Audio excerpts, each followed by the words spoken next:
You're probably listening to this and you're going, well, Pastor, this is about feeding sheep. That's a pastor's job. That's an elder's job. I'm not a pastor. I'm not an elder. That's your job. That's the job of the elders in our church. That's the job of the elders in every church. It's to feed the sheep. It's to care for the flock. It's to tend to them and make sure that they are well taken care of. I hear you.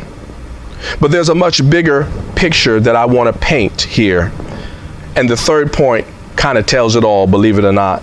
The third point that you and I need to know this morning is that shepherding the Lord's flock is the job of every maturing believer. You see, that's just not an elder's job.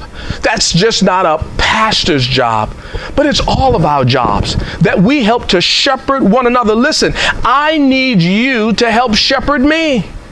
I need your input. I need your accountability. I need that you are holding me accountable, because that's a part of the shepherding job.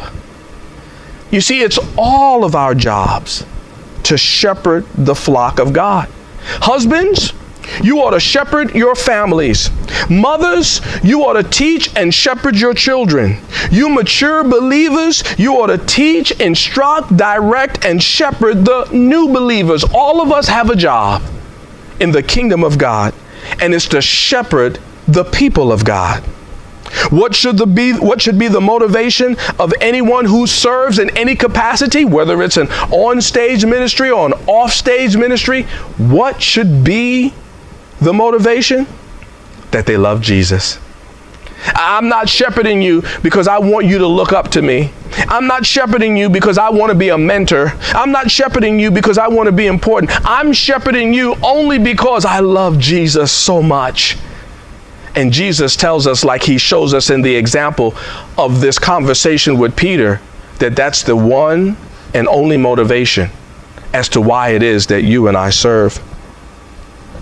Not that we want to be on stage, but very simply because we love Jesus.